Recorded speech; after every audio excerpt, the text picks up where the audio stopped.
Hey guys, it's Dana and it's time to talk about money. And in this video, we are going to talk about student loans and how policies are changing. And so your payment might change. So let's talk about that. Okay, so you might have student loans. You might have a lot of student loans. At one time, I had a lot of student loans, and so did my husband.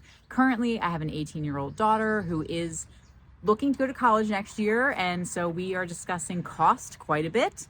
And that's a factor, right, when going to college. And whether you graduate or you don't, a lot of people do end up with a lot of student loan debt because the cost of college has been rising and it's sort of become normalized. And a lot of people end up with debt even through grad school. They might be in their 40s, 50s. I've recently talked to someone who is quite a bit older and still paying off student loans from graduate school work. And so it's a lot, right? And on my channel, we're talking a lot about getting out of debt. We're trying our best to attack it, get rid of it. And so policies are changing soon in relation to your student loan debt and as far as repayment plans. So your payment might be going up. And so maybe you're not attacking your student loan debt currently. Maybe you're trying to pay off your credit cards more aggressively. And so student loans have sort of taken a backseat. You're just paying your minimum payment. But your minimum payment might be increasing soon, which could impact you, and also as far as your plans or what you're paying off. So let's get into the policy changes. Okay, so the SAVE plan was the lowest payment plan, income-driven plan that was out there, and that officially ended on March 10th by a federal court order. And so it's going to be replaced, starting July 1st. It takes effect July 1st, 2026.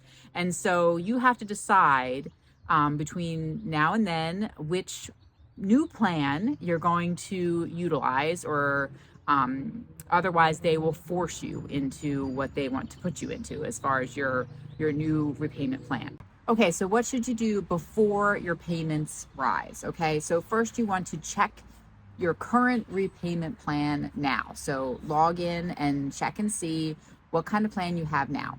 Next is to recertify your income. If you feel that your income, or you think your income has gone down, then you want to go in and recertify that.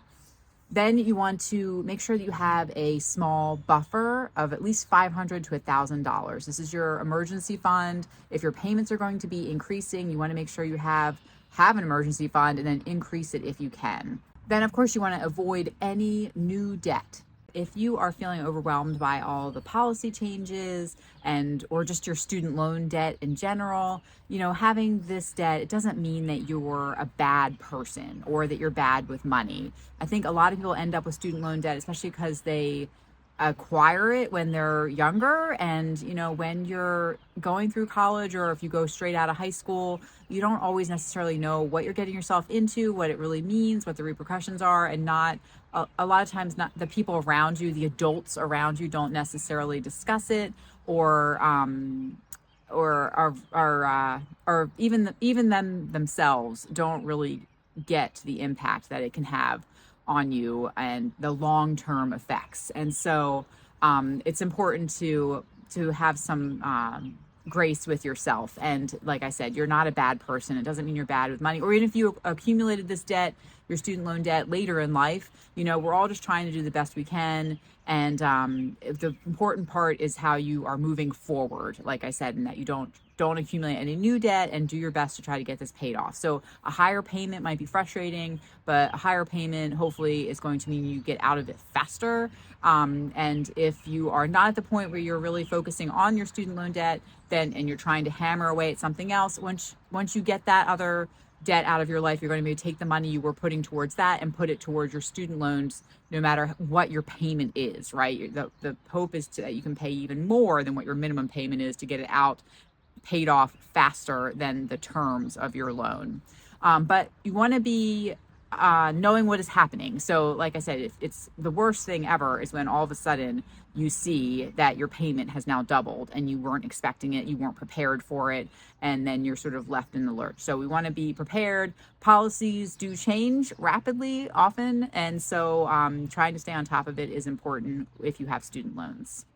Okay, so to recap, the SAVE plan was officially terminated. And so you are either going to automatically be placed into a standard repayment plan if you do nothing, or you might be put into what they are calling Rapid Assistance Plan. All right. And if you guys are looking for support and encouragement and motivation to help pay off your debt, be sure to subscribe. That's what we do here on my channel. We are trying to be a community of people who are all trying to get out of debt or live a debt-free lifestyle. And everyone's been super supportive in the comments, and you're sure to find help there if you are looking. And so, yeah, and I'll talk to you guys in the next video. Bye.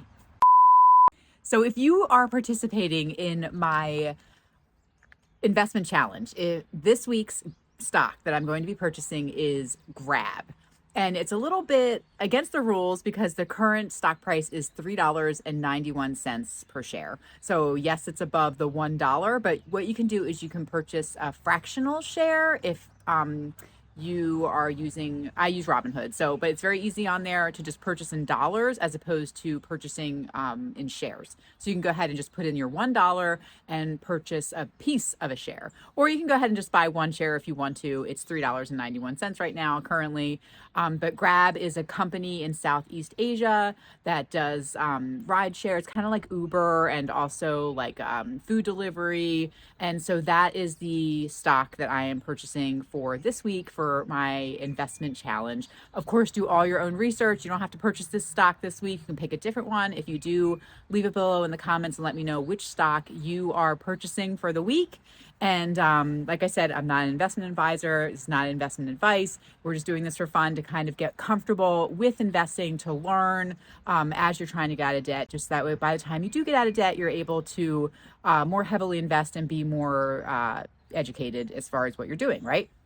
Okay, so that's it. I think I'm just going to tag these videos onto the end, or a little, phone video as I'm doing onto the end of each week's video, so you can, and to tell you which one I'm purchasing for the week as part of the investment challenge. Okay. And that's it. I'll talk to you guys next week. Bye.